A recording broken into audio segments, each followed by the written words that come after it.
So, ladies and gentlemen, we are moving to the last speech of this morning section related to financial service. So, as we know that financial service play a key role in people's lives because most of people rely on bank to pay their bills or to receive salaries. Products such as mortgages and pensions enable them to buy their house or save for their retirement. So there is one little problem that a minority lack access to even basic financial services. So with the mission to export economic freedom to the world and empowering 1.7 billion people with no bank account across the globe, GetPip team is working together to build technologies and products to help people to break free from local economic, and also to connect one another financially. So we'll move to the next topic, how global micropayment can solve financial exclusion. And let's hear from Jeff Pike, CEO from GetPip. Please welcome him.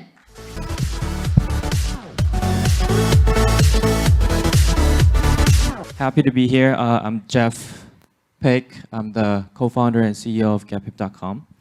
GetPip.com is a payment service. You can think of it as Stripe.com or PayPal of Web3. So we specifically deal with stablecoins and cryptocurrencies, not fiat rail. We're invested by Coinbase and Galaxy Digital and incubated by Binance. But the topic I'm going to be discussing is much more important than my company itself. So if you are curious about what we do, check out getpip.com.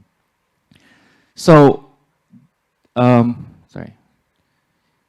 global micropayments can solve financial exclusion. I think this is a it's very broad topic, but I'll try to my best to simplify.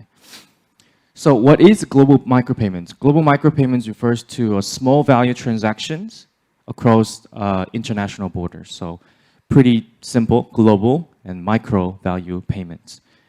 But we never really had global micropayments because there are two primary reasons why. The first is obviously there are too many intermediaries. So intermediaries are basically the institutions or organizations that intermediate payments.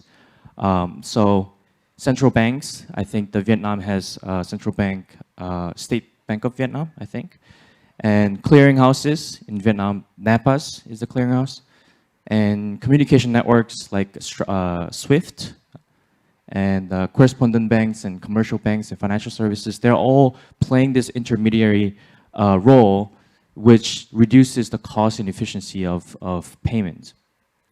So very simplified version of how money works is when you have a bank account in a commercial bank and you want to send money to a different bank in a local country, if the volume itself is large enough, then it goes to the central bank directly. So most of the countries, developed countries or even developing countries, they have central bank's RTGS system, which settles the large volume payments. But for the smaller volume of payments, they use something called clearinghouses. So they do a netting of payments. And then at the end of the day, the large amount, they also send it to the central bank for RTGS and settle the large amounts. For cross-border payments,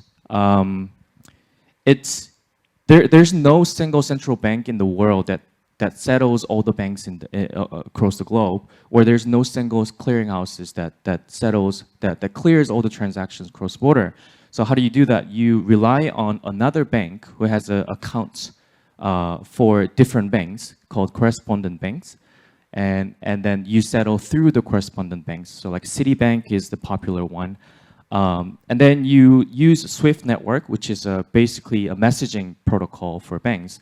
So people kind of have a misunderstanding of how SWIFT kind of settles the money, but SWIFT is not really settling the money. SWIFT is simply sending the message to the banks to clear to settle the money. So in this case, the cross-border case, correspondent bank is the central bank or clearinghouses. But the problem with this is that it's a mesh network. It's distributed, right? So you have to go through the multiple correspondent banks to settle even. So it's very inefficient, very slow. That's why the cross-border payment takes more than sometimes 2 days or even a week. So the other primary reasons why we never had global micropayments is because money simply does not move like information. So when I send a message to my friend using WhatsApp or Line or KakaoTalk, it's a data in a database, and it moves instantly across the border, regardless of where the database is, regardless of where I am and my friends are. So that's the beauty of the internet. The internet moves the information quickly, but the money it does not move like information. That's the primary reason. So information flows through the internet, but money flows through the financial institutions, financial market infrastructure, central banks or commercial banks or clearinghouses. So there's a separation between money and information, which is probably the biggest reasons why we cannot have micro value payments across the globe. So as I briefly explained previously, this is the sort of simplified version of financial market infrastructure of how money moves. And when you think of a fintech service in sort of traditional sense, fintech service is nothing more than a UI UX layer on top of the existing banking system.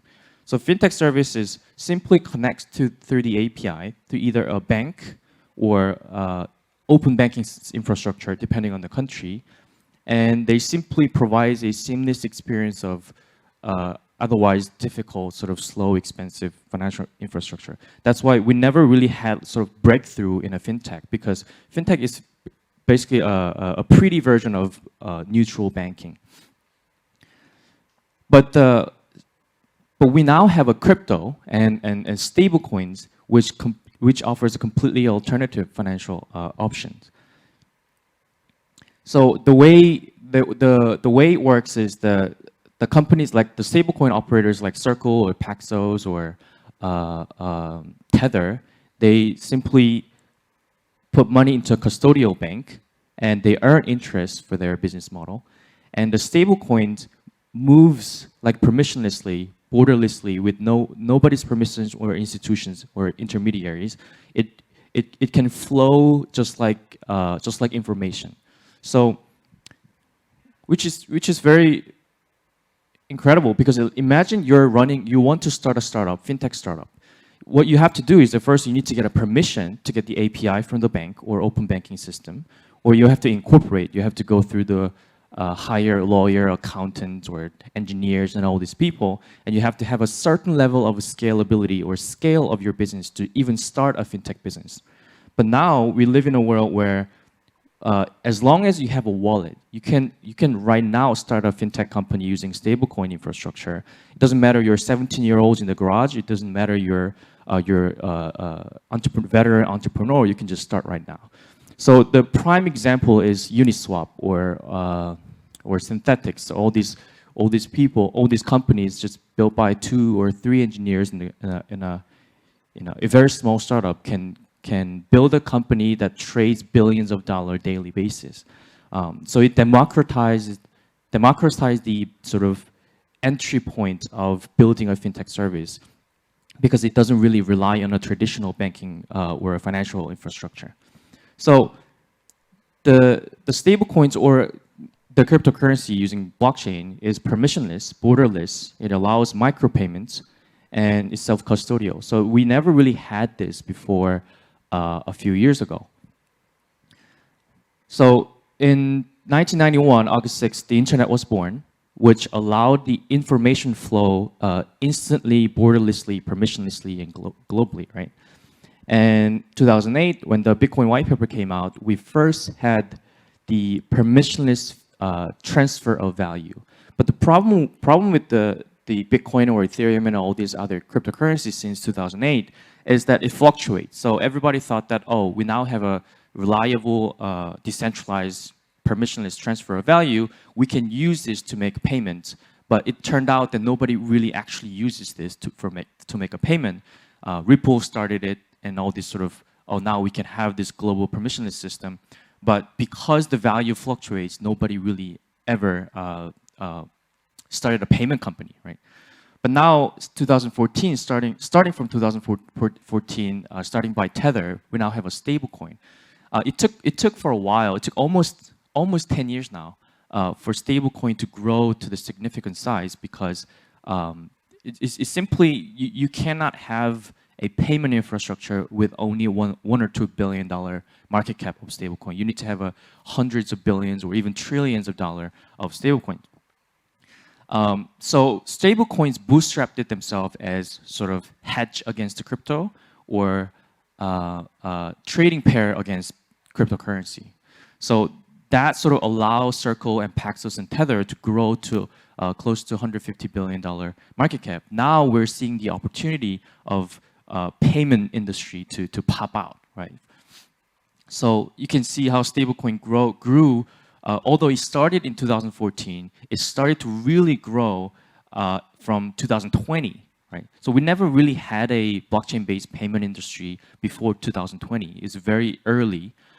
So 2020, it grew to 140 billion within 2 or 3 years, and at the same time, the wallet user growth is significant. So it sort of followed the trajectory of the internet growth as well. So we're now surpassing like 300 million unique wallet users or something. So now we kind of understood what global micropayment is and how can it fix financial exclusion problems. And what is financial exclusion anyway? Financial exclusion refers to an individuals with no banking access, who has no bank account, so that they cannot participate in the financial services. That's the financial exclusion. So why people are excluded from financial services? Because banks require 3 C's. 3 C's mean credit, credential, and capital. So if you don't have a capital, if you don't have credit, if you don't have a credentials, your banks are not going to allow you to open a bank account. To be more direct and to be very simple, simply banks do not open a bank account for poor people. That's the primary reasons why the low income, low credit people cannot have a bank account.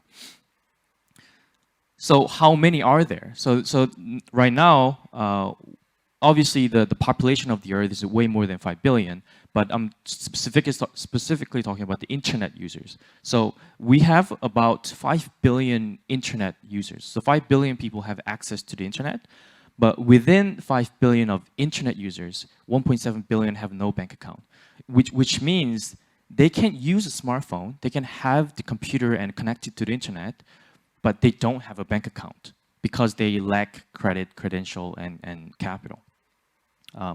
So I looked it up in Google. What's the population percentage in Vietnam who has no bank account, which is surprisingly 68%. So most of the sort of Southeast Asia, Africa, or Natam area, this number is not uncommon. It's pretty common. So it's way above the 50% of the people have no bank account. So what's bad about it, right? Obviously, it's really bad because if you have credit and credential and capital, you can have a bank account, and if you have a bank account, you have access to local financial access, most of them. But if you do not have 3 C's, all you can do is you can hold cash physically, and if you have cash, you have no financial access. You cannot do lending, you cannot do borrowing, you cannot do anything. So now we live in a world where global micropayment is possible through cryptocurrency and blockchain. You do not need 3C, credit, credential, and capital. You can just hold crypto wallets, which is essentially your bank account. Then you can have a global financial access. So I'll give you the example. So what does that mean? It means through crypto and through stablecoins, everyone will be included in the global peer-to-peer economy, regardless of where they are and who they are. It means that we are no longer trapped by the local economic condition, economic status. So for example, Nigeria, the average daily income of Nigeria is $9, and average daily income of Philippines is $6. I don't know what the Vietnamese average daily income is.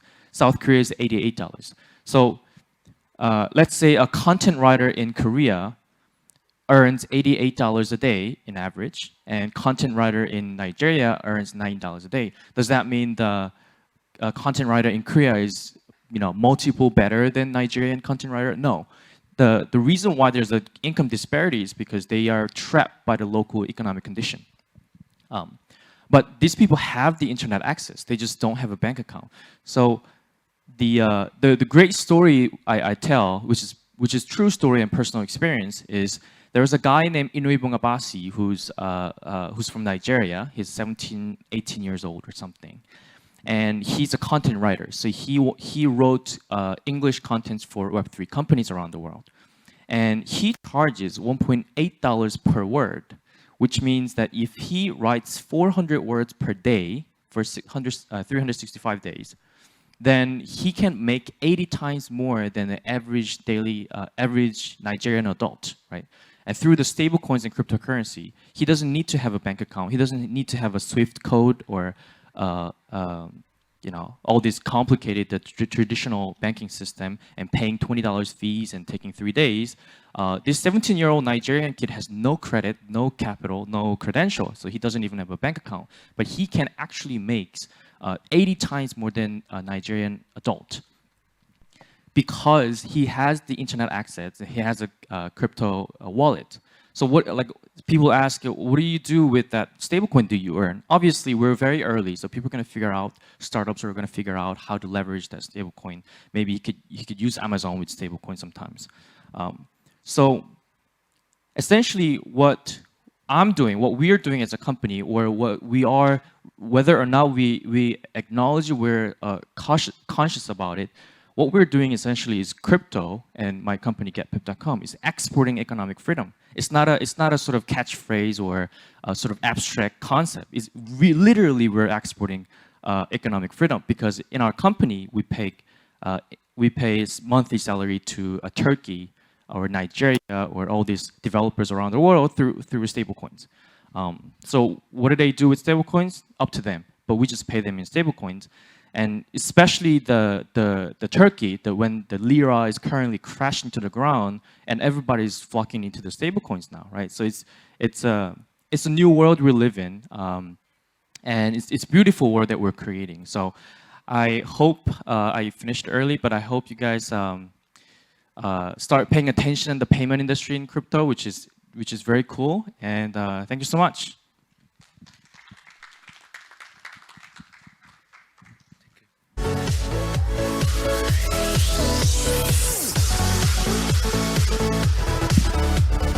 Thank you so much, Jeff, and we are very happy. We appreciate that you have shared with us information for today, BUIDL Vietnam. So that is also the last speech for the morning section. First of all, I would like to say thank you very much for being here and staying with us. So now it's the noon break. For your information, the food court is at the ground floor, so you can find plenty of choices of food, Vietnamese food in ground floor. And for speakers and organizers of BUIDL Vietnam 2023, please proceed to the 5th floor for lunch. And we will be back at 1:30 p.m. So please come back here at 1:30 p.m. Thank you very much and see you in the afternoon section.